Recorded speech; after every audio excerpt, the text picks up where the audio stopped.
السلام علیکم ورحمۃ اللہ وبرکاتہ۔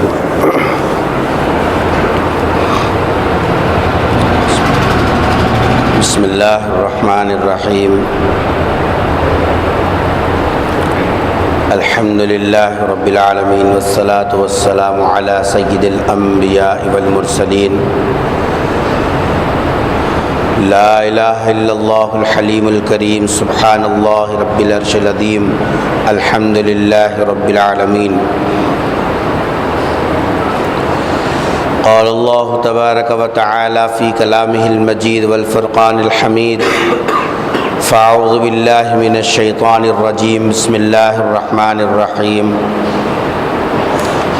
قل ان کان آباؤکم وابناؤکم واخوانکم وازواجکم وعشیرتکم واموال اقترفتموها وتجارة تخشون كسادها ومساكن ترضونها احب اليكم من الله ورسوله وجهاد في سبيله فتربصوا حتى يأتي الله بأمره۔ صدق اللہ العظیم۔ قال النبی صلی اللہ علیہ وسلم: لا يؤمن احدكم حتى اكون احب الیہ من والده وولده والناس اجمعین، او کما قال علیہ الصلاۃ والسلام۔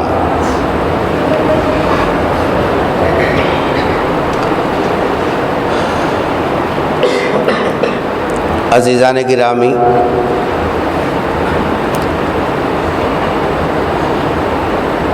سفر کا مہینہ چل رہا ہے اور گزشتہ جمعہ میں نے یہ مضمون آپ کے سامنے رکھا تھا کہ ماہ سفر کا تعلق سرکار دو عالم صلی اللہ علیہ وسلم کی سیرت سے ایسا گہرا ہے کہ سرکار کی ہجرت کی شروعات اسی مہینے میں ہوئی اور حضور اکرم صلی اللہ علیہ وسلم کا مرض الوفات اس کی ابتدا بھی اسی مہینے میں ہوئی، لیکن لوگ غلطی سے حضور اکرم صلی اللہ علیہ وسلم کے بیمار ہونے کو اور آپ کے مرض کی ابتدا کو جو اصل تاریخیں ہیں اس سے ہٹا کر کسی اور تاریخوں میں اس کو شمار کر لیا اور اس کے تعلق سے مختلف عقیدے اس کے اندر بنا لیے۔ اس سلسلے میں نے گزشتہ جمعہ آپ حضرات سے تفصیل سے کلام کیا۔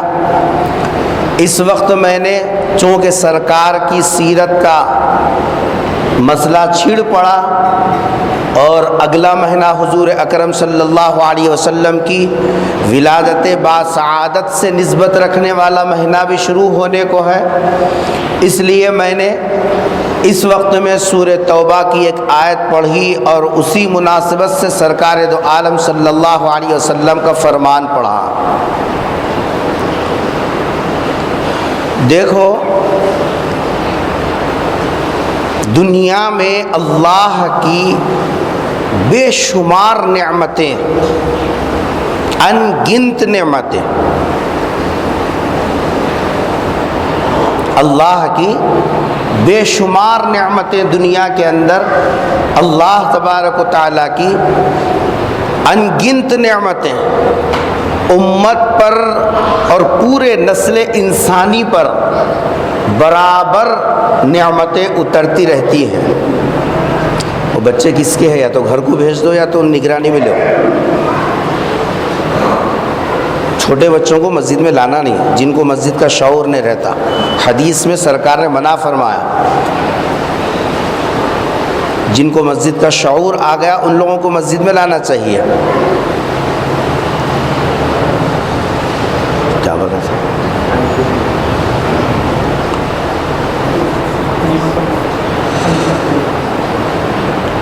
اللہ تبارک و تعالیٰ کی بے شمار نعمتیں ہیں۔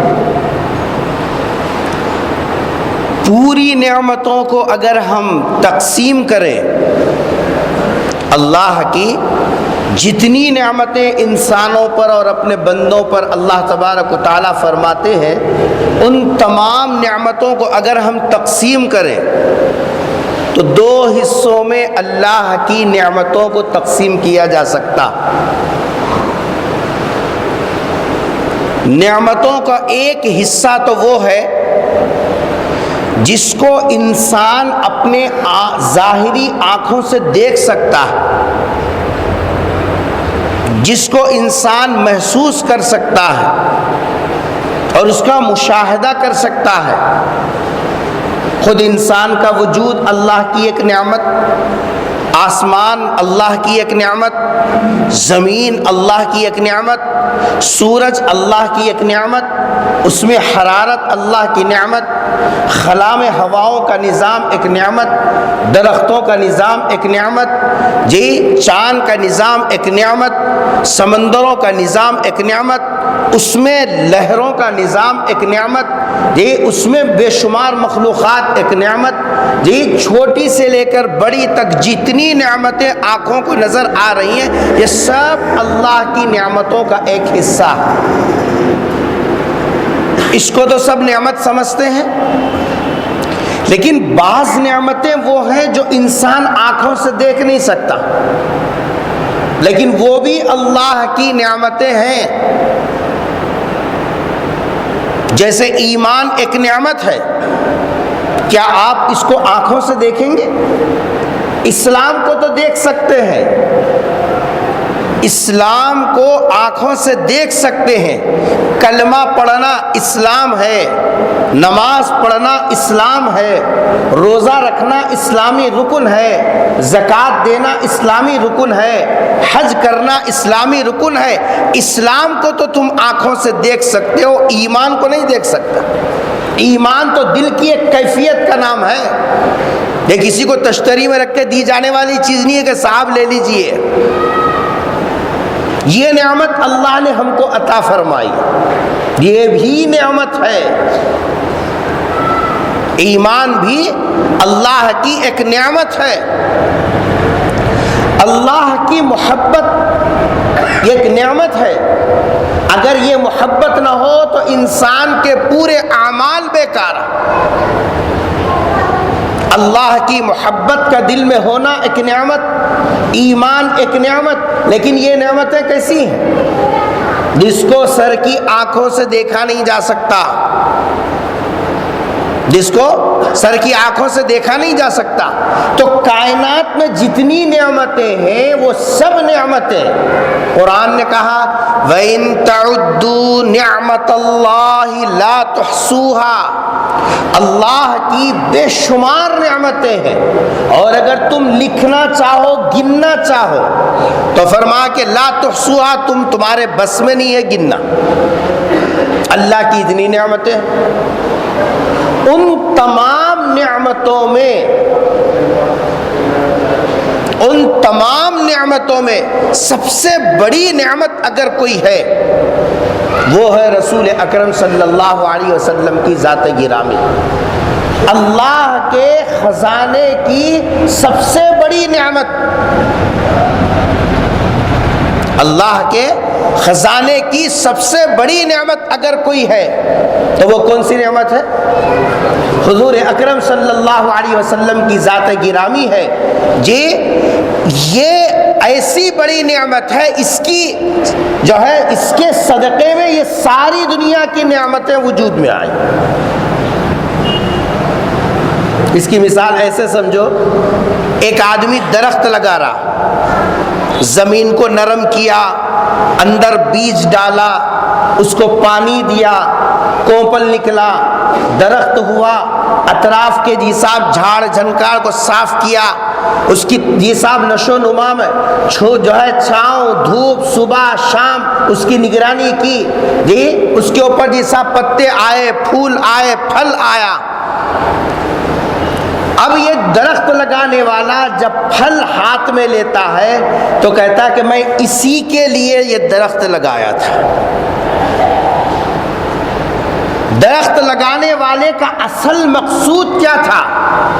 اصل مقصود زمین ہموار کرنا نہیں، اصل مقصود بیج کو ڈالنا نہیں، اصل مقصود تناور درخت کو کھڑا کرنا نہیں، اصل مقصود پتے نہیں، اصل مقصود شاخیں نہیں، مقصود تو درخت لگانے والے، باغ لگانے والے کا وہ پھل ہے۔ جب پھل ہاتھ میں آ جاتا ہے تو جی صاحب مالی کہتا میرا مقصود میرے کو مل گیا، لیکن اس مقصود کو حاصل کرنے کے لیے پہلے یہ پورا مرحلہ طے کرنا پڑتا۔ سرکار دو عالم صلی اللہ علیہ وسلم کی نعمت اللہ تبارک و تعالیٰ دنیا میں لانا چاہا تو اس کے لیے حضرت آدم یہ پورا کائنات کا نظام جی صاحب جاری فرمایا۔ جب حضرت آدم علیہ السلام کی تخلیق ہوئی تو حضرت آدم نے عرش کے جیسا پائے پہ دیکھا لا الہ الا اللہ کے ساتھ محمد الرسول اللہ لکھا ہوا۔ حضرت آدم علیہ السلام نے پوچھا کہ اے اللہ تیرے نام کے ساتھ یہ کس کا نام ہے؟ حدیث اٹھا کے دیکھو، حق جل مجدہ نے ارشاد فرمایا آدم اگر ان کو لانا مقصود نہ ہوتا، ان کو لانا مقصود نہ ہوتا، یہ تمہاری اولاد میں سے آئیں گے، ان کو لانا مقصود نہ ہوتا تو تم کو بھی پیدا نہ کیا جاتا۔ اسی لیے سرکار دو عالم صلی اللہ علیہ وسلم کو کہتے ہیں خلاصہ کائنات، مقصود کائنات، اصل مقصود یہ ہے سرکار دو عالم صلی اللہ علیہ وسلم کی ذات۔ تو جتنی نعمتیں انسانوں کے پاس موجود ہیں، جس کو ہم محسوس کرتے ہیں، جس کو ہم دیکھتے ہیں، جس کا جی صاحب احساس ہم کو ہے، ان تمام نعمتوں میں سب سے بڑی نعمت کیا ہے؟ حضور اکرم صلی اللہ علیہ وسلم کی ذات گرامی۔ جب ایسی بڑی نعمت اللہ نے ہم کو عطا فرمائی تو اس نعمت کے بھی کچھ حقوق ہیں، اس نعمت کے بھی کچھ حقوق ہیں۔ حضور اکرم صلی اللہ علیہ وسلم کے کیا حقوق ہیں؟ قرآن کریم کے مطالعے سے یہ بات معلوم ہوتی ہے کہ سرکار دو عالم صلی اللہ علیہ وسلم کے اس امت کے اوپر 3 حق ہیں۔ یہاں سے میری اصلی گفتگو شروع ہو رہی ہے۔ حضور اکرم صلی اللہ علیہ وسلم کے اس امت کے اوپر کتنے حقوق ہیں؟ 3 حقوق ہیں۔ قرآن کے مطالعے سے معلوم ہوتا ہے کہ اللہ نے اپنے خزانے کی سب سے بڑی نعمت دنیا کو عطا فرمائی اور اس کے حقوق رکھے، اور جو ہے کتنے حقوق ہیں سرکار کے؟ 3 بڑے حقوق ہیں سرکار۔ سورہ توبہ کی جو آیت میں نے پڑھی اس کے اندر بھی حقوق کا تذکرہ کیا گیا، اور جو حدیث مبارکہ میں نے پڑھی اس حدیث کے اندر بھی سرکار نے اسی حق کی جی صاحب جو ہے نشاندہی فرمائی۔ حضور اکرم صلی اللہ علیہ وسلم کے اس امت کے اوپر جو 3 حق ہیں ان میں سے پہلا حق وہ ہے سرکار کی عظمت ایمان والے کے دل میں ہونا۔ پہلا حق کیا ہے؟ سرکار کی عظمت دل کے اندر ہونا۔ عظمت کیا ہے؟ دنیا کی کوئی بھی چیز، دنیا کی کوئی بھی چیز، حتیٰ کہ باپ، ماں، اولاد، بھائی، بہنیں، تجارت، مال، عمارتیں، منقولہ، غیر منقولہ، جتنی چیزیں ہیں ان سب کی عظمت کے مقابلے میں دل کے اندر عظمت اور بڑائی کا احساس ہو۔ وہ کس کا احساس ہونا؟ سرکار دو عالم صلی اللہ علیہ وسلم کی بڑائی کا دل کے اندر احساس ہونا۔ میرے باپ سے زیادہ بڑے اگر کوئی ہے تو وہ سرکار ہیں، میری اولاد سے زیادہ اگر جی صاحب عظیم ہے تو وہ میرے سرکار ہیں۔ سرکار کی دل کے اندر عظمت ہونا، بڑائی کا احساس، یہ نبی کا پہلا حق ہے۔ یہ نبی کا پہلا حق ہے۔ نبی کا ذکر آ جائے، عظمت کی وجہ سے آدمی بے قرار ہو جائے، نبی کا ذکر آ جائے، عظمت کی وجہ سے آدمی بے چین ہو جائے، نبی کی نسبت سامنے آ جائے، آدمی سب چیزوں کو چھوڑ کر اس نسبت کی برکت کے حصول کے لیے لگ جائے، یہ عظمت ہے۔ مصر کے اندر ایک صحابی تھے جن کا نام تھا کعب ابن ربیعہ، ان کا نام تھا، مصر میں رہتے تھے۔ حضرت امیر معاویہ رضی اللہ تعالیٰ عنہ کا دور تھا۔ حضرت امیر معاویہ رضی اللہ تعالیٰ عنہ کاتب وحی ہیں، جب قرآن اترتا تو سرکار جن کو بلا کر قرآن لکھاتے کہ بھئی یہ آیت ہے لکھو، ان کو بولتے ہیں کاتب وحی۔ ایسے 6 صحابہ ہیں جن کو لکھنا بھی آتا تھا، تو سرکار ان سے قرآن کے لکھنے کی خدمت لیتے تھے۔ اونے بونے سے لکھاتے کیا؟ گھر کی رجسٹری کرنا ہے، کس کو تو بھی بازار سے جا رہا اس کو پکڑ کے لا کے ذرا کاغذ بھر رہے بھائی، بولتے نہیں، جس کے اوپر اعتماد ہے ہر اعتبار سے اس کو لکھنے کے واسطے دیتے کیا جی؟ بولتے نہیں، جس کے اوپر ہر درجے سے اعتماد ہونا، یہ آدمی کہیں بھی کچھ نہیں کریں گا۔ 10 لاکھ کی جگہ 1 صفر چھوڑ دیا تو پیدل ہو جاتے نہیں، پڑھنے نہیں آتا بابا ان کو لکھو بولیا تھا، انہوں کیا لکھیں گی کیا نہیں کی، بولے تو اعتماد والا آدمی رہا تو قلم ہاتھ کو دیتے، نہیں تو پیچھے والا مٹھی گرم کر دیا تو خالی صفرہ لکھو عدد اڑا دیتا، ختم۔ تمہیں لکھا ہے سکتا لکھیا ہو، میرے کیا معلوم؟ آدمی جب کوئی چیز لکھاتا ہے تو اعتماد ہو تب لکھاتا ہے۔ سرکار دو عالم صلی اللہ علیہ وسلم کو کامل اعتماد تھا حضرت امیر معاویہ رضی اللہ تعالیٰ عنہ کے اوپر کہ یہ قرآن کو لکھیں گے پورے اعتماد کے ساتھ لکھیں گے، کوئی کمی بیشی نہیں کریں گے۔ سرکار کو اعتماد تھا۔ ایک تو ان کو کاتب وحی ہونے کی فضیلت حاصل ہے، دوسرے رشتے میں یہ حضور اکرم صلی اللہ علیہ وسلم کے سالے لگتے ہیں، ان کی بہن سرکار کی زوجیت میں تھی۔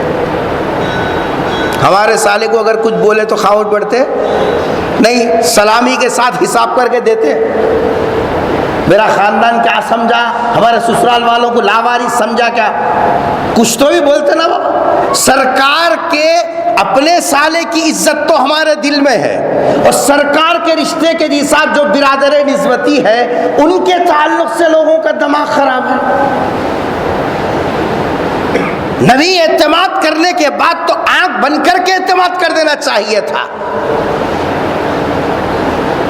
حضرت امیر معاویہ رضی اللہ تعالیٰ عنہ، ان کو یہ مدینہ یا ملک شام میں تھے، ان کو اطلاع ملی کہ مصر میں ایک صحابی ہے جن کا نام ہے کعب ابن ربیعہ، ان کی شباہت، ان کی شکل و صورت بالکل سرکار سے ملتی جلتی۔ حضرت امیر معاویہ رضی اللہ تعالیٰ بڑے صاحب جو ہے بادشاہ مسلمانوں کے،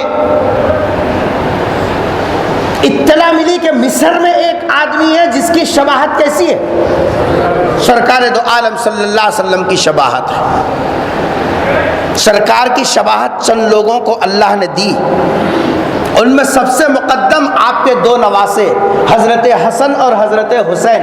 حضرت حسن جو بڑے نواسے تھے، ناف تک سرکار کی پوری شباہت تھی، اور ناف سے لے کر نیچے تک حضرت حسین سرکار کے مشابہ تھے، اور حضور کی چلن حضرت فاطمہ میں تھی، سرکار جیسا چلتے تھے حضرت فاطمہ ویسا چلتی تھی۔ غزوہ احد کے اندر جو افواہ اڑی تھی کہ جی صاحب سرکار شہید ہو گئے، وہ کس بنیاد پر؟ ایک صحابی حضور کے بالکل مشابہ تھے، وہ شہید ہو گئے تھے۔ لڑائی میں ان کے اوپر نظر پڑی تو لوگوں نے سمجھا کہ سرکار شہید ہو گئے، تو افواہ اڑی شباہت کی وجہ سے۔ حضرت امیر معاویہ رضی اللہ تعالیٰ عنہ کو معلوم ہوا مصر میں کعب ابن ربیعہ ہے جن کی شباہت کیسی ہے، سرکار سے ملتی جلتی ہے۔ حضرت امیر معاویہ رضی اللہ تعالیٰ قاصد کو بھیجا اور کہا کہ ان کو بلا کے لاؤ۔ جب بادشاہ ہیں، تخت پہ بیٹھنے والا آدمی، جب وہ کعب ابن ربیعہ آئے ہیں، حضرت امیر معاویہ تخت سے نیچے اتر گئے، آگے بڑھ کے دروازہ کھول کے باہر نکلے، ان کا استقبال کیا اور لے کر پیشانی کو بوسہ دینے لگے اور یہ کہنے لگے تیرے سے کچھ محبت نہیں ہے میرے کو، میرا بوسہ تیرے لیے نہیں، میرا بوسہ اس لیے ہے کہ تیری شباہت میرے آقا سے ملتی جلتی ہے۔ اس کا نام ہے عظمت۔ جس کو نبی کی نسبت حاصل ہو گئی، اس کی عظمت دل کے اندر آنا، آدمی اپنا تخت چھوڑ کر وقت کا ذمہ دار آگے بڑھ کر استقبال کر رہا ہے تو دل کے اندر کیا ہے؟ عظمت ہے۔ اسی لیے تو جی صاحب اس کی پیشانی چوم رہے ہیں اور دنیا والوں کو بتا رہے ہیں عظمت ہو تو ایسی، عظمت ہو تو ایسی۔ مدینہ منورہ میں حضرت انس رضی اللہ تعالیٰ عنہ کے خاندان میں ایک امام گزرے ہیں، ان کا نام ہے امام مالک رحمۃ اللہ علیہ، بہت بڑے امام ہیں۔ یہ مدینے میں جب تک رہتے، مدینے میں کبھی چپل پہن کے نہیں پھرے، جوتا استعمال نہیں کرتے تھے۔ اس زمانے میں حضرت امام مالک رحمۃ اللہ علیہ سے شاگردوں نے کہا کہ حضرت چپل پہننے میں کیا مذائقہ ہے، اللہ نے تو اتنا مکلف بنایا نہیں۔ کیا جواب دیا صاحب؟ عظمت کا پتہ چلتا ہے۔ حضرت امام مالک رحمۃ اللہ علیہ نے فرمایا میں کیسے جوتا استعمال کروں، جہاں بھی قدم رکھتا ہوں تو جی صاحب دل یہ گواہی دیتا ہے ہو سکتا ہے نبی کا قدم یہاں پڑا ہو۔ مالک تجھے کیسا جی صاحب گوارا ہوگا، جہاں نبی کا قدم پڑے وہاں جوتے سے کھندلے گا؟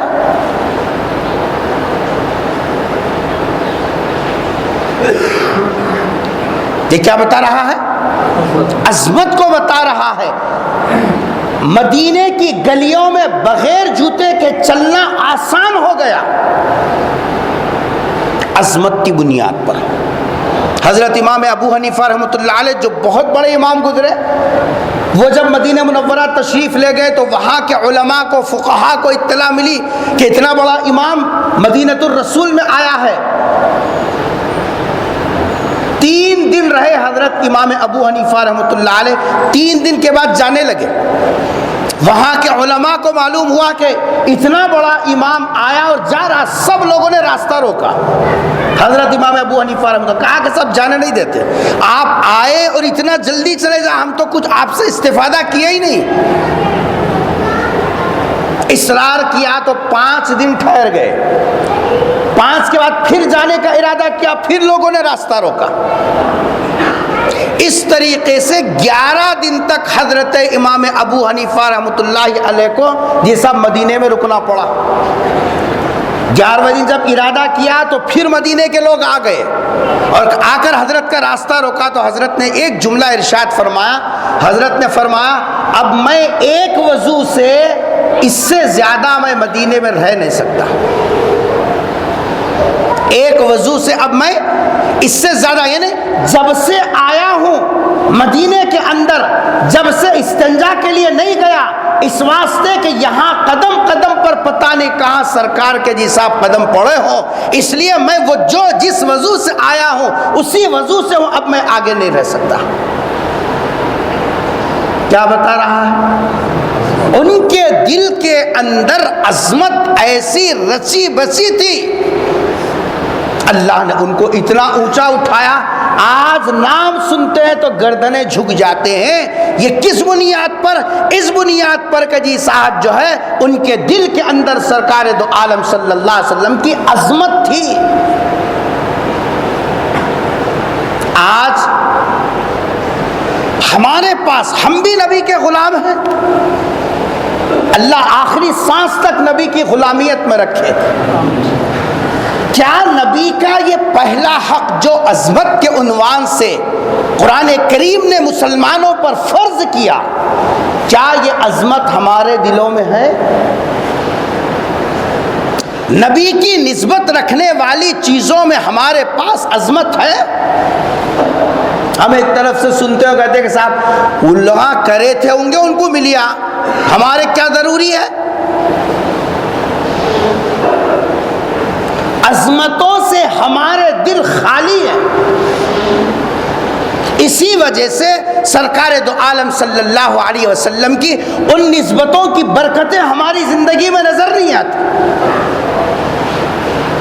تو پہلی چیز، پہلا حق سرکار دو عالم صلی اللہ علیہ وسلم کا ہمارے اوپر جو ہے ہم ادا کریں۔ قرآن کے مطالعے سے معلوم ہوتا ہے پہلا حق کیا ہے؟ عظمت ہونا، دل کے اندر اللہ کے رسول کی بڑائی کا احساس ہو، یہ پہلا حق ہے رسول اکرم صلی اللہ علیہ وسلم کا۔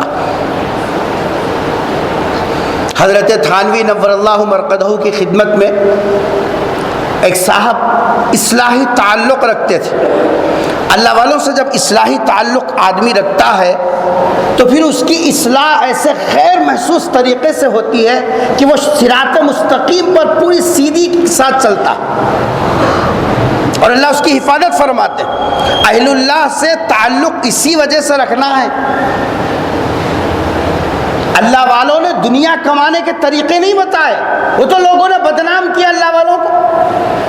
ان کو اللہ والا کہتے ہی اس لیے ہیں کہ وہ خود بھی اللہ کے راستے پر چلتے اور لوگوں کو بھی اس راستے پہ لے کے چلاتے اور ان کو بتاتے کہ یہ ڈگر ہے جس میں اللہ کی رضا ملتی ہے۔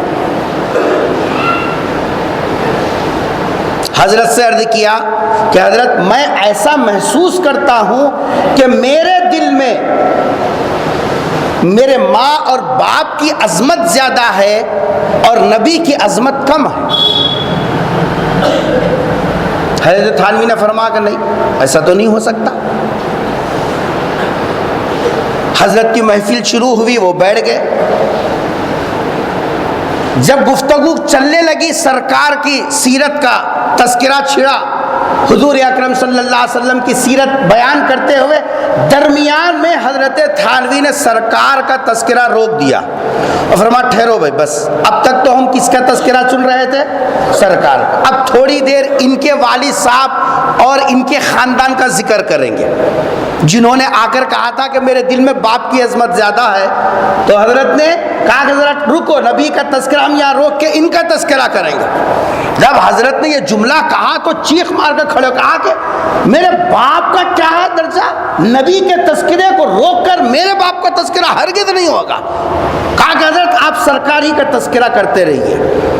حضرت نے فرمایا دیکھ لیا، تم تو پہلے شکایت کر رہے تھے کہ میرے دل میں میرے باپ کی عظمت ہے، لیکن جب میں سرکار کا تذکرہ روک کے تمہارے باپ کا تذکرہ کرنا چاہا، تمہارا دل گوارا نہیں کیا۔ کہا کہ نہیں، نبی کی سیرت بیان کرو۔ معلوم یہ ہوا کہ عظمت دل میں ہے۔ اللہ کرے کہ آخری سانس تک یہ عظمت ہم میں، ہماری نسلوں میں جی صاحب باقی رہے۔ دوسرا حق ہے سرکار دو عالم صلی اللہ علیہ وسلم کا کہ حضور اکرم صلی اللہ علیہ وسلم سے محبت ہو۔ یہ دوسرا حق ہے یہ سرکار کا۔ کیا حق ہے دوسرا سرکار کا؟ سرکار دو عالم صلی اللہ علیہ وسلم سے کیا ہو؟ محبت ہو۔ یہ سرکار کا دوسرا حق ہے۔ محبت کے معنی تعلق، موٹی زبان میں اگر ہم بولیں گے دوستی، دوستی تو بالکل نچلا لفظ ہے جی، تعلق، اور سب سے اعلیٰ لفظ ہے محبت۔ یہ سرکار کا دوسرا حق ہے۔ لیکن یہ جو تعلق ہے نا، یہ جو دوستیاں ہیں، تین قسم کی دوستیاں ہوتی مولوی صاحب۔ دوستیاں کتنے قسم کی ہوتی؟ تین قسم کی۔ ایک تو تعلق ہوتا زبانی، ایک تو تعلق ہوتا دوستی ہوتی زبانی، اور ایک تعلق ہوتا نانی نانی سمجھتے ہیں فارسی لفظ ہے، نان کی روٹی بولتے نا، نان کے معنی روٹی کے ہیں۔ دوسرا تعلق ہوتا نانی، اور تیسرا تعلق ہوتا جانی۔ یہ تین تعلقات ہوتے ہیں، پہلا تعلق زبانی، دوسرا تعلق نانی، اور تیسرا تعلق جانی۔ پہلا جو تعلق ہے جس کا نام کیا ہے؟ زبانی تعلق۔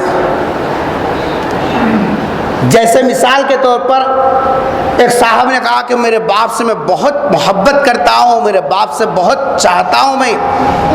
باپ نے کہا کہ بیٹا بیڑی کاڑی کی طلب ہے، ذرا جی صاحب بیڑی کاڑی لا کے دے دینا۔ تو بیٹا یہ کہنے لگے کہ ابا جان محبت تو ہے آپ سے، تعلق تو ہے، مگر بیڑی کاڑی میں کہیں کو لا کو دوں؟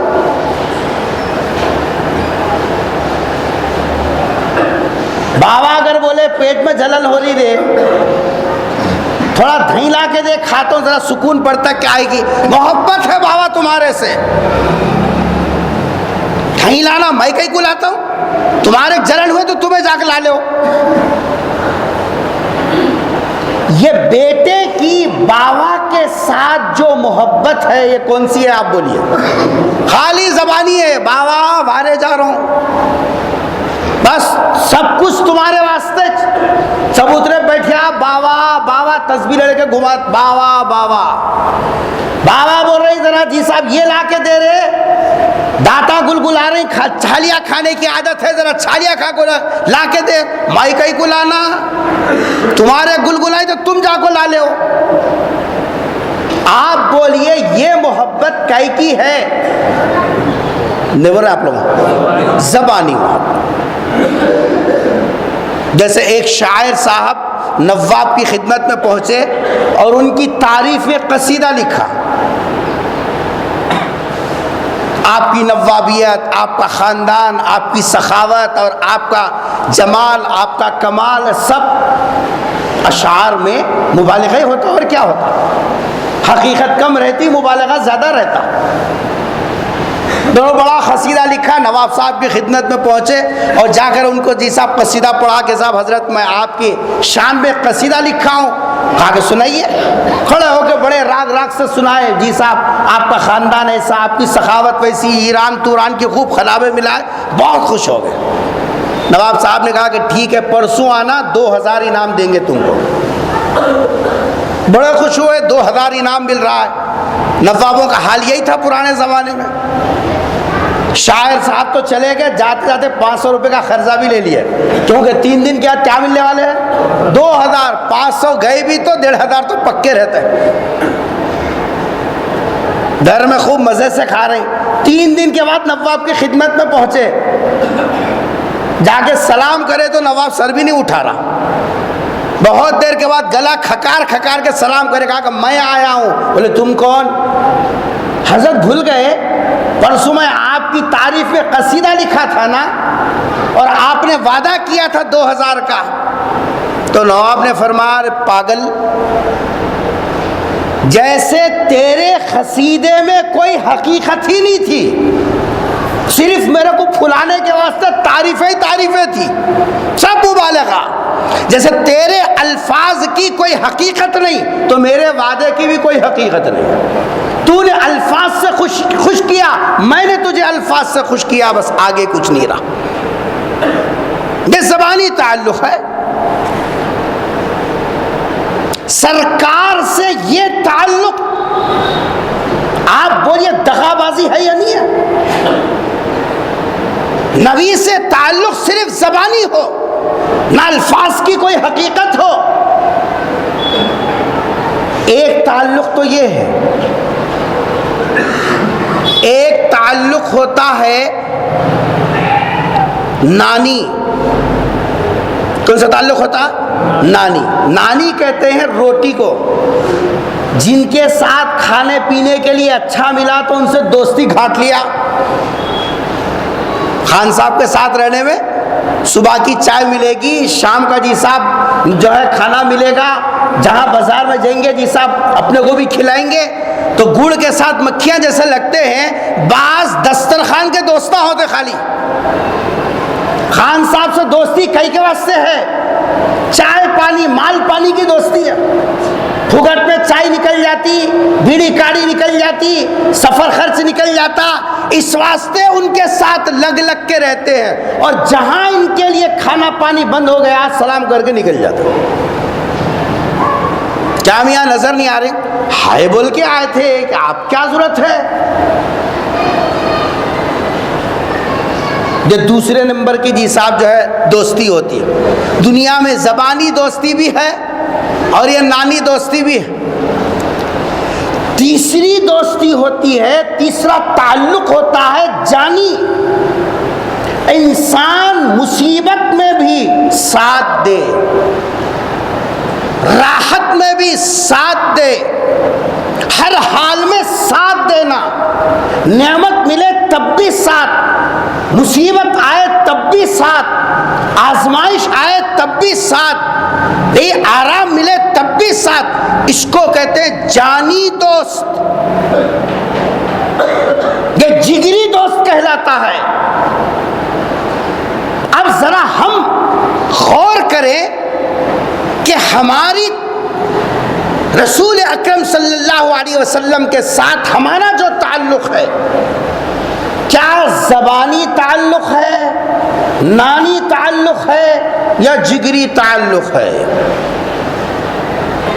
ہم کہیں تو شکایت ہوگی، ہم کسی کی نیتوں پہ حملہ نہیں کرتے، ہمارا وجود، ہماری 24 گھنٹے کی زندگی، ہماری شکل و شباہت، ہمارے معاملات، ہماری معاشرت، ہمارے اخلاق بتا رہے ہیں ہم نے نبی کو صرف اور صرف اپنے مطلب کے لیے سرکار کی نسبت استعمال کی اور کر رہے ہیں، سرکار کے نام پر مال کھانے کے لیے تو برابر سرکار کا نام استعمال کر رہے ہیں۔ آپ کے ساتھ تعلق زبانی، آپ کے ساتھ تعلق نانی تو ہے، لیکن جو اصل تعلق جانی ہونی چاہیے، جس کے لیے حضور نے اپنے دانت شہید کروائے، جس کے لیے حضور نے اپنے جی صاحب جو ہے کافروں کے طعنے کو برداشت کیا، جس کے لیے صحابہ نے بیویوں کو بیوہ کیا، جس کے لیے صحابہ نے بچوں کو یتیم کیا، جس کے لیے حضور نے مکہ چھوڑا، جس کے لیے حضور نے طائف و پتھر کھائے، جس کے لیے حضور نے راتوں کی نیند کی قربانی دی، اس کے لیے تڑپنے والے کہاں ہیں مجھے بتاؤ؟ نبی کی نسبت استعمال کر کے سیٹ حاصل کرنے والے تو ملے، نبی کے نام پر چندہ کھانے والے، نبی کا نام لے کر پیٹ بھرنے والے تو ہر جگہ ملے۔ یہ نانی اور زبانی تعلق تو دنیا میں نظر آ رہا ہے، لیکن نبی کی دین کے لیے، نبی کے قرآن کے لیے، نبی کی شریعت کے لیے، نبی کے پیغام کے لیے، اس کی اشاعت کے لیے مار کھانے والے آپ کو کہاں نظر آ رہے ہیں؟ غور تو کر کے دیکھو۔ جبکہ قرآن مطالبہ کر رہا ہے قُلْ إِنْ كَانَ آبَاؤُكُمْ وَأَبْنَاؤُكُمْ وَإِخْوَانُكُمْ وَأَزْوَاجُكُمْ وَعَشِيرَتُكُمْ وَأَمْوَالٌ اقْتَرَفْتُمُوهَا وَتِجَارَةٌ تَخْشَوْنَ كَسَادَهَا وَمَسَاكِنُ تَرْضَوْنَهَا أَحَبَّ اگر ابھی سمجھتے نہیں تو کیا بتانا؟ احبا کا لفظ اس میں تفضیل کا ہے، اس کا مطلب یہ ہے ماں، باپ، اولاد، خاندان، بیوی، بچے، تجارت، عمارتیں، ان سب سے زیادہ محبت احب الیکم، تمہارے پاس سب سے زیادہ محبوب ان تمام چیزوں کے مقابلے میں اگر کوئی ہونا تو وہ جی صاحب اللہ اور اس کا رسول ہونا۔ یہ محبت قرآن مطالبہ کر رہا ہے، اور حضور نے اسی لیے تو ارشاد فرما لا یؤمن، میں نہیں کہتا، حدیث بول رہی ہے لا یؤمن، سرکار فرما رہے میری نظر میں وہ ایمان والا ہے ہی نہیں،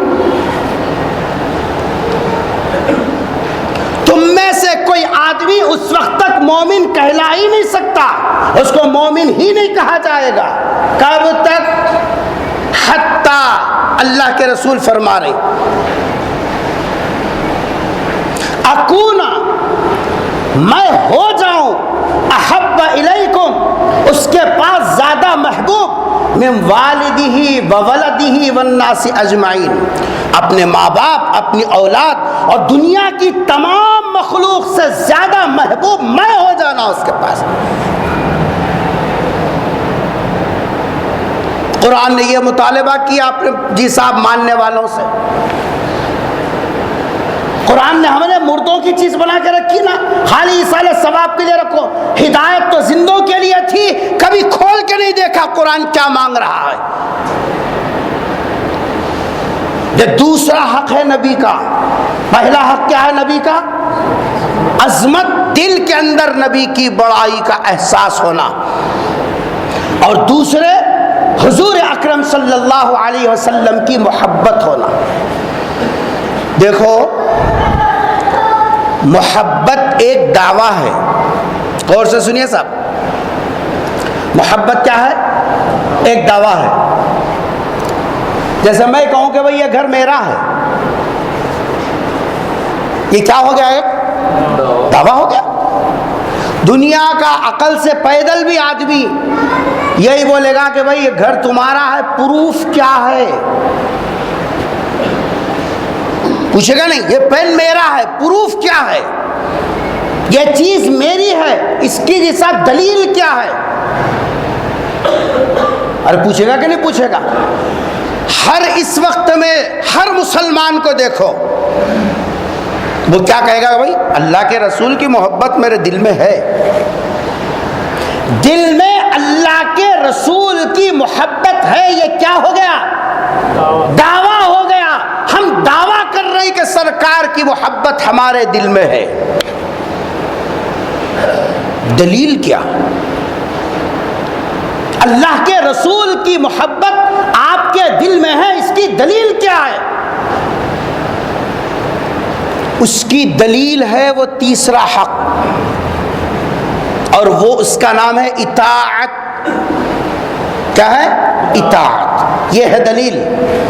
اگر دل کے اندر نبی کی محبت ہے تو اس کی سب سے بڑی دلیل یہ ہے کہ اس کے اندر نبی کی اطاعت ہو۔ اس کے اندر کیا ہو؟ نبی کی اطاعت ہو، نبی کی بات ماننے کا جذبہ ہو، اس کی رات، اس کی صبح، اس کا دن، اس کی حساب جو ہے خلوتیں، اس کی جلوتیں، اس کا کمانا، اس کا خرچ کرنا، اس کا لانا، اس کا دینا، اس کا بول، اس کا سننا، یہ سب کے سب نبی کے رنگ میں رنگے جانا، یہ دلیل ہے۔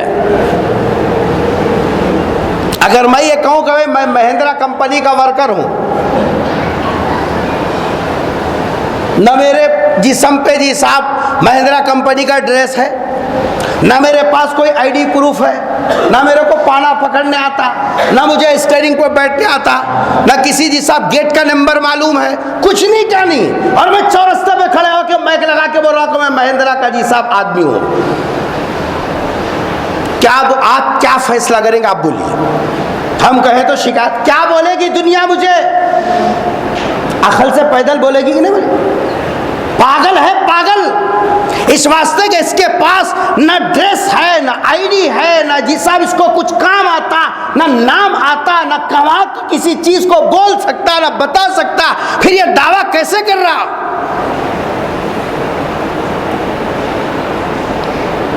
نبی کی محبت دل میں ہے، اس کا پروف، سب سے بڑا پروف کیا ہے؟ اطاعت ہونا زندگی کے اندر۔ جس کی زندگی نبی کے رنگ میں رنگی ہوئی ہے تو لیبل لگانے کی ضرورت نہیں ہے، مائک لے کے پکارنے کی ضرورت نہیں ہے، اس کو دنیا کے سامنے جی صاحب جو ہے پرچار کرنے کی ضرورت نہیں ہے، دنیا خود دیکھ کے بولے گی کہ جی صاحب یہ محمد کا غلام ہے۔ آپ آپ کی ظاہری شکل دیکھ کے بولے گا کہ یہ کس کمپنی کا آدمی ہے، آپ کا ڈریس دیکھ کے بولے گا کہ یہ کس مدرسے کا طالب علم ہے، آپ کے جی صاحب جو ہے رنگ ڈھنگ چال ڈھال سے بولے گا کہ جی صاحب یہ کہاں کا جی صاحب ورکر ہے، آپ کی حرکتیں بتائیں گی آپ کیا ہیں۔ آپ کو نعروں کی ضرورت نہیں ہے۔ یہ سرکار دو عالم صلی اللہ علیہ وسلم کی اطاعت، حضور اکرم صلی اللہ علیہ وسلم کا پہلا حق ہے عظمت، اور دوسرا حق ہے محبت جی، اور تیسرا محبت دعویٰ ہے، اس کی دلیل ہونا اطاعت۔ اگر زندگی میں اطاعت اور اتباع ہے تو پھر یہ اس بات کی سب سے بڑی دلیل ہے کہ یہ واقعی سرکار کا غلام ہے۔ حضرت امام مالک رحمۃ اللہ علیہ مدینے سے باہر جاتے ہی نہیں تھے، مدینے سے باہر جاتے ہی نہیں تھے۔ ڈر یہ تھا کہ اگر میں سرکار کا شہر چھوڑ کے جاؤں جی، اگر میرا آخری وقت ادھر آ گیا تو میری موت نبی کے شہر میں نہیں ہوگی، جبکہ سرکار نے ارشاد فرمایا جو میرے شہر میں مر سکتا ہو تو وہاں سکونت اختیار کرے۔ جی صاحب اس کو کوشش کرنی چاہیے، کوشش بولے تو کہیں پھانسی لیں گے جا کے، وہ کوشش نہیں، وہ تو خودکشی ہے، وہ تو حرام موت ہے۔ وہ یعنی آدمی اس کو اپنا مقام بنا سکتا ہو تو بنا لے، کیونکہ جو مدینے میں مرے گا سرکار دو عالم صلی اللہ علیہ وسلم نے ارشاد فرمایا میں اس کی شفاعت کروں گا۔ اللہ سب کو مدینے کی موت نصیب کرے۔ طلب تو ہر ایمان والے کے دل میں ہونا، اس کے لیے نفلی حج کے لیے بھی نہیں جاتے حضرت امام مالک رحمۃ اللہ علیہ۔ کئی سال گزر گئے جی، حج کے جانے کے لیے دل تڑپتا ہے، کعبے کو دیکھنے کے لیے دل تڑپتا ہے، لیکن کیا کریں گے، دل میں ڈر ہے میں جاؤں گا اگر میرا وقت آ گیا تو جی صاحب پھر میں مدینے کی موت میں سے محروم ہو جاؤں گا۔ جب دل کے اندر سرکار سے تعلق ہوتا ہے تو آدمی پڑوس سے چھٹنا بھی نہیں چاہتا۔ ایک دن خواب دیکھا، سرکار دو عالم صلی اللہ علیہ وسلم خواب میں تشریف فرما ہے، تو حضرت امام مالک رحمۃ اللہ علیہ نے سرکار سے ارشاد فرما کہ اللہ کے رسول کعبے کو دیکھنے کے لیے دل تڑپتا ہے، سفر کرتا ہوں تو یہ ڈر دل میں ہے کہ میرا آخری وقت آ گیا تو پھر میں مدینہ چھوڑ جائے گا، آپ کچھ اشارہ فرما دیجئے کہ میری زندگی کتنی باقی ہے، اگر مجھے یہ اطلاع ہو، اطمینان ہو جائے کہ میری عمر ابھی لمبی ہے تو میں کعبے کا دیدار کر کے آ جاؤں، حج کر کے آ جاؤں۔ سرکار دو عالم صلی اللہ علیہ وسلم نے حضرت امام مالک کو ایسا ہاتھ بتایا، 5 انگلیاں بتائیں، خواب ختم ہو گیا۔ صبح اٹھے بڑے بے چین، سرکار نے جواب میں کیا فرمایا، صرف 5 انگلیاں بتائیں، کچھ جواب نہیں دیا۔ خواب کی تعبیر کے لیے بڑے بے چین ہوئے، اب مدینہ چھوڑ کے جا بھی نہیں سکتے۔ ایک بہت بڑے امام تھے جن کا نام علامہ ابن سیرین رحمۃ اللہ علیہ، جو خواب کے تعبیر کے سب سے بڑے امام ہیں، ان سے بڑا امام نہیں گزرا خواب کی تعبیر بولنے میں۔ ایک قاصد کو اس تاکید کے ساتھ بھیجا، تم جانا ابن سیرین کی خدمت میں سلام کہنا اور خواب کی تعبیر پوچھنا، کون دیکھے نام نہیں بولنا، میرا نام نہیں بتانا، خالی جا کے خواب کی تعبیر پوچھ کے آؤ۔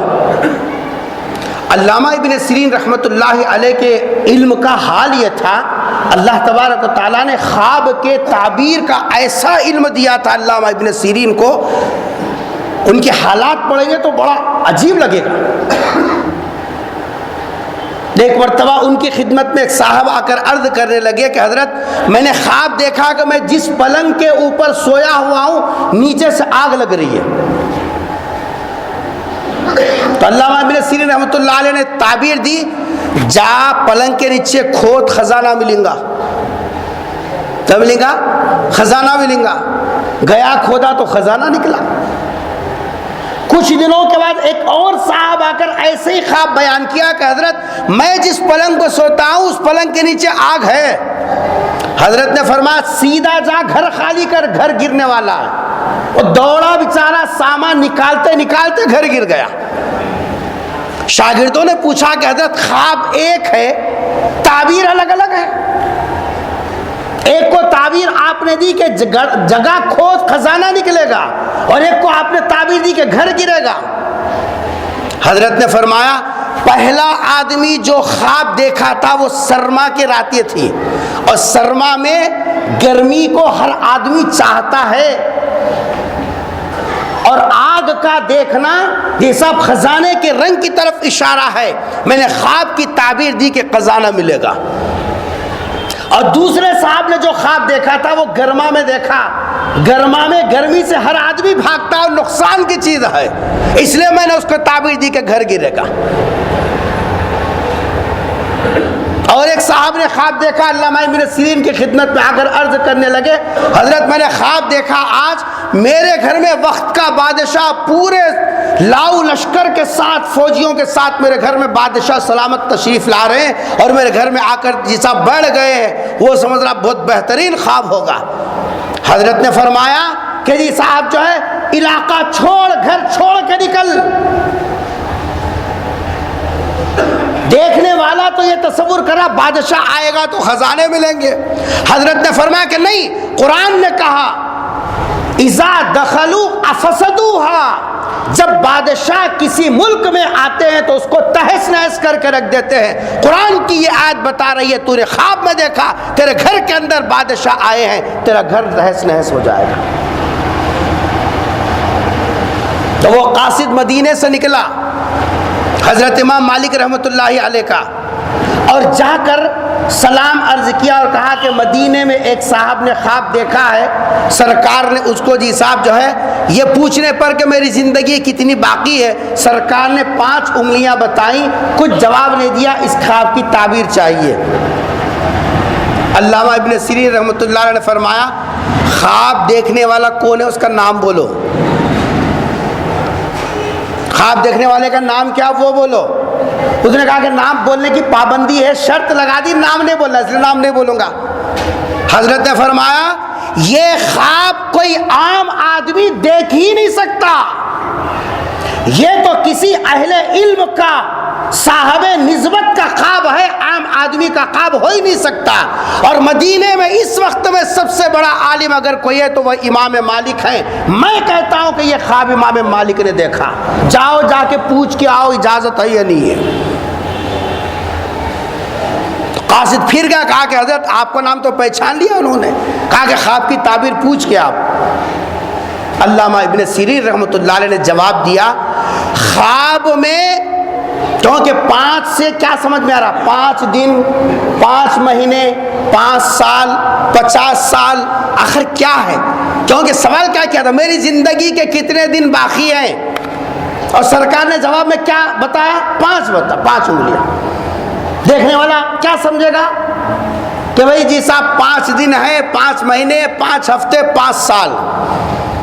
علامہ ابن سیرین رحمۃ اللہ علیہ فرما نہ 5 دن ہیں، نہ 5 مہینے، نہ 5 ہفتے، نہ 5 سال، کچھ نہیں ہے یہ، بلکہ سرکار دو عالم صلی اللہ علیہ وسلم نے جو 5 انگلیاں بتائیں، قرآن کی اس آیت کی طرف اشارہ کیا جس کے اندر اللہ تبارک و تعالیٰ نے یہ ارشاد فرما 5 چیزوں کا علم سوائے اللہ کے کوئی نہیں جانتا، نہ وقت کے نبی کو بھی اس کا علم نہیں ہے، لا یعلمہن الا ہو۔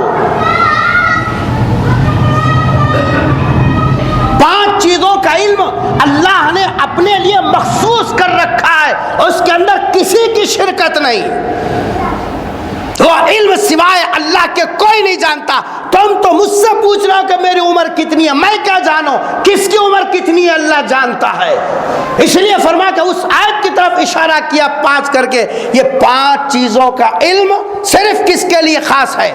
اللہ کے لیے خاص ہے۔ ان اللہ عندہ علم الساعہ، قرآن کی وہ پانچ والی جو آیت ہے وہ آیت یہ ہے، ان اللہ عندہ علم الساعہ، خاص اللہ کے پاس علم ہے۔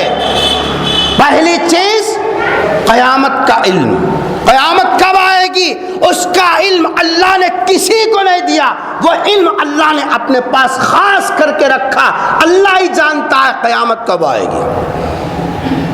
اور ہمارا ایمان تو یہ ہے، وہ کسی امریکہ والے نے جی صاحب 2012 میں دنیا فنا ہو جائے گی، جی صاحب ایک ویڈیو بھیج دیا تو سب بکریاں بیچ کے کھا رہے، سونا بیچ کے کھا رہے، بولے کیا 2012 میں دنیا فنا ہو رہی ہے۔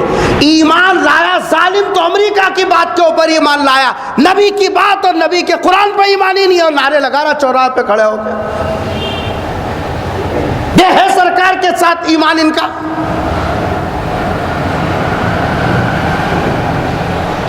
قرآن نے کہا پہلا علم جس کا سوائے اللہ کے کوئی نہیں جانتا، وہ کون سا علم ہے؟ قیامت کا حقیقی علم، کون سے لمحے میں قیامت آئے گی، کس گھڑی میں قیامت آئے گی، دنیا کا نظام کیسے فنا ہوگا، یہ سوائے اللہ کے کوئی نہیں جانتا۔ علامتیں تو بتا سکتے ہیں، اللہ جو بتائے وہ علامتیں نبی بھی بتا دیں گے۔ فرما قرآن کا دوسری چیز وَيُنَزِّلُ الْغَيْثَ، بارش کا برسنا، یہ علم صرف اللہ کو، اللہ کے علاوہ کسی کو نہیں ہے۔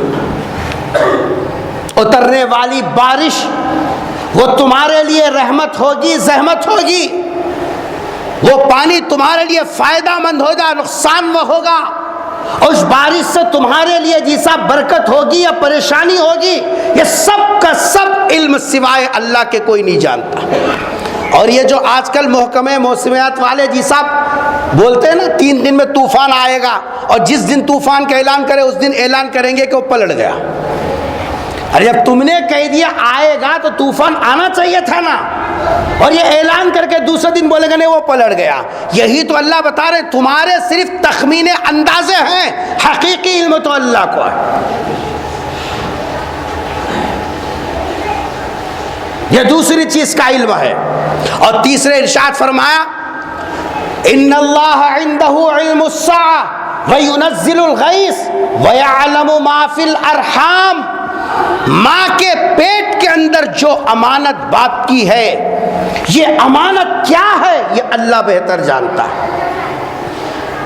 یہ مکمل پیدا ہوگا یا بیماری کے ساتھ پیدا ہوگا، یہ جی صاحب جو ہے نیک بن کے پیدا ہوگا، بدبخت بن کے پیدا ہوگا، مقدر صحیح لے کے آئے گا، برے مقدروں کے ساتھ آئے گا، جی زندہ رہے گا یا نہیں رہے گا، عمر کتنی لے کر آیا، روزی کتنی لے کر آئے گا، کوئی نہیں بتا سکتا، کوئی نہیں بتا سکتا۔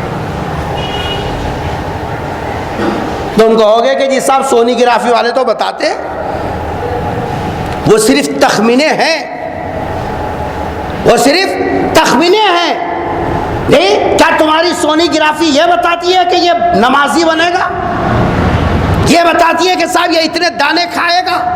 یہ بتاتی ہے کہ جی صاحب یہ اتنے سانس لے گا؟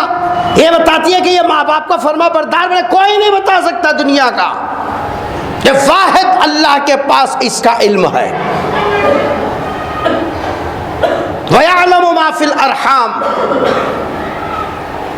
اور چوتھی چیز ماذا تکسب غدا، کل کے دن ہم کیا کریں گے کسی کو نہیں معلوم۔ پلان تیار کر لیے حیدرآباد جانا ہے، فیلا ریڈی کر لیے، گاڑی بک کرا لیے، ٹفن تیار کرا لیے، یہ صاحب وہاں بھی اطلاع دے دیے، یہاں بھی پیسے اوکے کر لیے، صاف کر لے گا۔ اب صبح میں 4 بجے نکلنا ہے، بولے 3 بجے اٹاک آ کے لوگ یہی چھو گئے۔ کیا ہوا؟ آ رہی نہیں آ رہی، نکلے ہی نہیں نکلے، نکلے مگر یہ حیدرآباد کو نہیں نکلے، پورے کچھ اوپر نکل گئے لوگ۔ نکلے ضرور، سفر ضرور شروع ہوا، لیکن سفر حیدرآباد کا نہیں، ان کا سفر آخرت کا شروع ہوگا۔ کوئی نہیں جانتا کل کیا کریں گے۔ بولتے نا بھائی اب بھی اچھے تھے، بات کر رہی میرے سے، ہوا ماں بات کرتے کرتے پہنچ جاتی، اس کا نام ہی ہے اللہ کی قدرت۔ جھٹکے دینے میں کتنی دیر ہے؟ اور انسان ہے کہ مجھ پہ تاؤ دے رہا، ایسا کروں گا ویسے دیکھ لیتا ہوں، اب دیکھ لیتا ہوں بولتا فیوچر میں، تیرا فیوچر تیرے کچھ نہیں معلوم، تو کیا دیکھ لیتا سامنے والے کو؟ اپنا تو دیکھ لے پہلے۔ فرما کہ چوتھی چیز کل کیا کرے گا کسی کو پتہ نہیں، اور پانچویں چیز ہے بِأَيِّ أَرْضٍ تَمُوتُ، کہاں مریں گا کوئی نہیں بول سکتا، کس کی موت کہاں لکھی ہوئی ہے، کس کی آخری سانس کہاں اکھڑے گی کوئی بھی نہیں بتا سکتا، وہ اللہ جانتا ہے کس کو کہاں لینا ہے۔ حدیث کی کتابوں میں ہے، حضرت سلیمان علیہ السلام کا دربار لگا ہوا، حضرت سلیمان علیہ السلام اللہ نے جو حکومت دی تھی، وَلِسُلَيْمَانَ الرِّيحَ عَاصِفَةً تَجْرِي بِأَمْرِهِ، ہواؤں پر ساری دنیا پر حکومت دی تھی اللہ نے ان کو۔ حضرت سلیمان علیہ السلام کی خدمت میں لوگ بیٹھے، ملک الموت حضرت اسرائیل علیہ السلام، نام لینے میں بھی گھبراتے لوگ، حضرت اسرائیل علیہ السلام ملک الموت تشریف لائے۔ انبیاء کے پاس فرشتوں کا آنا ہوتا ہے، مجلس میں بیٹھے ایک صاحب کو گھور رہے تھے،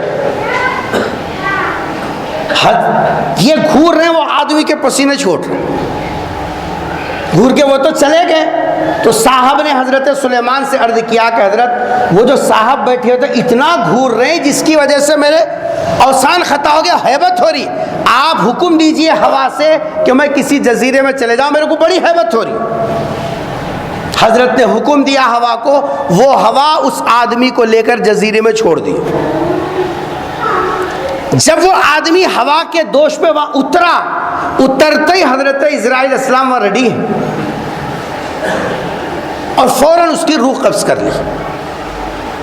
چند دنوں کے بعد جب حضرت سلیمان علیہ السلام کے پاس آمد ہوئی تو حضرت سلیمان نے پوچھا کہ کیا بات ہے، اس دن وہ آدمی کو گھور گھور کے دیکھ رہے تھے۔ حدیث کے الفاظ ہیں، فرمایا میں اس تعجب میں تھا، اللہ نے حکم دیا کہ اس کی روح فلاں جزیرے میں فلاں وقت میں جیسا قبض کرنا، وہ اتنے لاکھوں میل دور یہ آدمی بیٹھا ہوا یہاں آپ کی مجلس میں، پھر میں وہاں کیسے اس کی روح قبض کروں؟ میں تعجب میں دیکھ رہا تھا، لیکن اس کا کام اللہ نے وہاں ایسے لگا دیا، سیکنڈوں میں پہنچ گیا، اور جسا جہاں مرنا طے تھا وہاں۔ میں یہ قصہ کیوں سنایا؟ اس لیے سنا کہ حضرت امام مالک رحمۃ اللہ علیہ کو سرکار کے شہر کے ساتھ، سرکار کے ساتھ کی درجہ محبت تھی کہ مدینے کو چھوڑ کر جانا گوارا نہیں تھا۔ یہ دلیل ہے سرکار دو عالم صلی اللہ علیہ وسلم کے دل کے اندر محبت ہونے کی اور اطاعت۔ اللہ اکبر۔